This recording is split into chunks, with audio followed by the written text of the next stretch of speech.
मुझे तकरीबन 25 सालों से शुगर है, हमारी फैमिली में है, और इसे मैं कैसे कंट्रोल करता हूँ?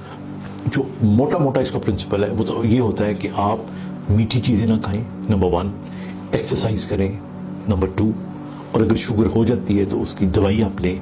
ये तमाम कुछ करने के बावजूद भी बहुत से लोगों को आराम नहीं आता, या उनकी जो शुगर है उसका लेवल हाई रहता है। तो अब उसको, और ख़ास तौर पे जब शुगर की बीमारी बढ़ती जाए और उम्र ज़्यादा होती जाए आपको, तो इसमें तब्दीलियाँ आती हैं। तो how I control my diabetes, तो वो प्रिंसिपल मैं आपके साथ शेयर कर रहा हूँ। ये मैं एज अ फ्रेंड कर रहा हूँ आपसे, एज अ फेलो कर रहा हूँ। वो जाहिर है कि उसमें थोड़ा सा डॉक्टर भी शामिल होगी, लेकिन प्योरली आप अपना इलाज कराने के लिए जो डायबिटीज़ के डॉक्टर होते हैं उनसे रुजू करें।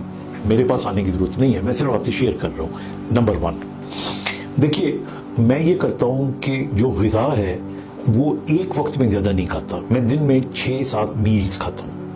मतलब सुबह मैं एक छोटा सा ब्रेकफास्ट करता हूँ, फिर सैलड ले लिया दोपहर में आके, फिर मैंने साथ में सालन हुआ तो आधी रोटी खा ली उसके साथ, शाम में एक आध बिस्किट ले लिया, फिर रात में इसी तरह। अच्छा, अब शुरू में जो हम ज़्यादा खाने वाले होते हैं, हमें बड़ी प्रॉब्लम होती है, लेकिन मैं एक चीज़ आपको याद कराऊँ कि अगर आप 40-50 दिन ये रूटीन बना लें तो आपकी ये आदत बन जाती है।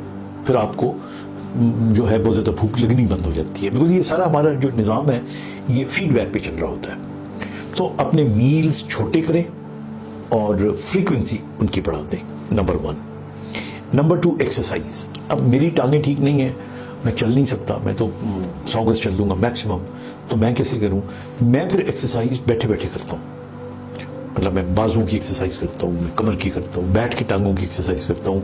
मेरे घर के अंदर सीढ़ियाँ जो होती हैं, मैं सहारा लेके अच्छी तरीके से मजबूती से, क्योंकि उसमें जोर लगता है, क्योंकि आपकी शुगर तब बर्न होती है जब सिर्फ टहलना काफ़ी नहीं है, थोड़ा जोरावर एक्सरसाइज करें आप। जो यंग लोग हैं या बड़े लोग हैं जो वॉक कर सकते हैं, they should do brisk walking, उससे आपकी शुगर कंट्रोल होगी। एक्सरसाइज पॉइंट ऑफ व्यू से जिम जा सकते हैं वगैरह। खाने में मैंने ये नोट किया है कि सबसे ज़्यादा चावल खाने से आपकी बढ़ती है शुगर, और बेकरी की आइटम खाने से। मैंने आजमा के देखा है कि अगर मेरी शुगर 140 थी मिसाल के तौर पे, और एक समोसा मैंने खा लिया है, और 1 घंटे के बाद, 1.5 घंटे के बाद मैंने चेक किया 180, इससे भी ऊपर चली गई, 200 तक चली गई। तो बेकरी की चीज़ें जो हैं ये बहुत ज़्यादा शुगर को बढ़ाती हैं। शॉर्मास हो गए, बर्गर्स हो गए, पिज़्ज़ास हो गए, इनको अवॉइड करें। चावल अवॉइड करें, और इसी तरह पराठा हो गया। अब पराठे के अंदर गंदम नहीं होती, घी भी होता है साथ में, कैलोरीज भी ज़्यादा होती हैं, इनको अवॉइड करें।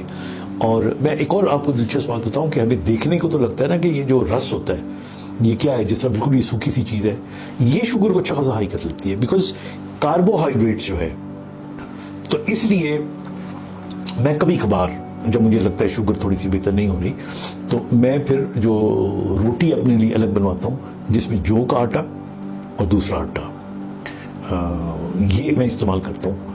उससे ये होता है कि वो रोटी थोड़ी सी कोई बहुत अच्छे जायके वाली नहीं होती, तो ऑटोमेटिकली आप ज़्यादा खाना पसंद ही नहीं करते। दैट्स हाउ आप वो करते हो। मेडिकेशन मैं कौन सी लेता हूँ?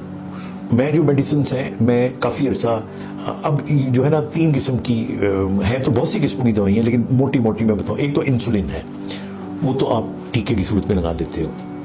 फिर एक दवाई होती है जिसके खाने से आपकी अपनी इंसुलिन बढ़ती है, और फिर एक दवाई होती है कि जो बॉडी में शुगर है उनको टिश्यूज़ के अंदर भेजती है, ये मेटफॉर्मिन कहते हैं। और जो दूसरी होती है जो कि इसको बढ़ाती है, मुख्तलिफ नामों से वो मार्केट में मौजूद है। तो मैं तकरीबन कोई 10-12 साल तक मेडिसिन पे रहा हूँ, इंजेक्शन नहीं लगाता था।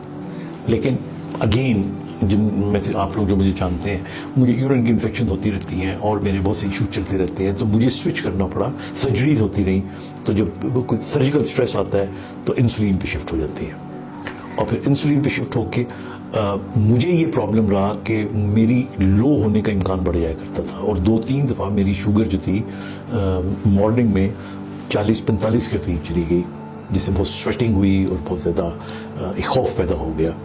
तो फिर मैंने सोचा कि देन ऑफ कोर्स मैं अपना जो डॉक्टर है, जो डायबिटोलॉजिस्ट है, मैं उससे मैंने जिक्र किया, और फिर हमने ये प्लान किया कि मैं ओरल्स पे आ जाता हूँ दोबारा। तो इस वक्त मैं 2 किस्म की दवाइयाँ ले रहा हूँ। एक वो दवाई जो शुगर को टिश्यूज़ में भेजती है, मेटफॉर्मिन कहते हैं, और दूसरी दवाई मैं एमरल ले रहा हूँ। ये जो है वो आपका जो लुबलुबा होता है उससे इंसुलिन को ज़्यादा बनाती है, और मेटफॉर्मिन भी जो है इसकी कम्बिनेशन आ रही है आजकल, और अल्हम्दुलिल्लाह इट इज़ प्रीटी कंट्रोल्ड। मेरा जो HB1IC है वो तकरीबन 6.8-7 के करीब है, बहुत आइडियल नहीं है लेकिन 7 तक मेरी उम्र में एक्सेप्टेबल है।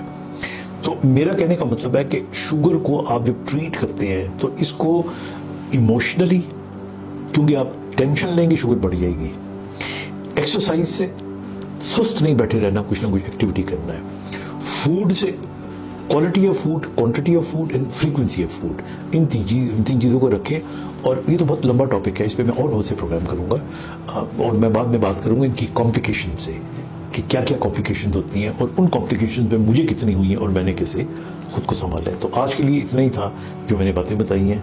आई just would like to share. मैं अपने मरीजों को कहता हूँ कि आपको अगर बीमारी है, अपने जैसी बीमारी के लोगों से मिला करें, उनसे पूछा करें, आपको आउट ऑफ द बॉक्स बहुत सी चीज़ें मिल लगती हैं जो किताबों में नहीं होती। बाज़ वक़्त आपको डॉक्टर बताना आपको भूल जाता है। तो please that's why I am sharing. अपना ख्याल रखिएगा। खुदा हाफिज़।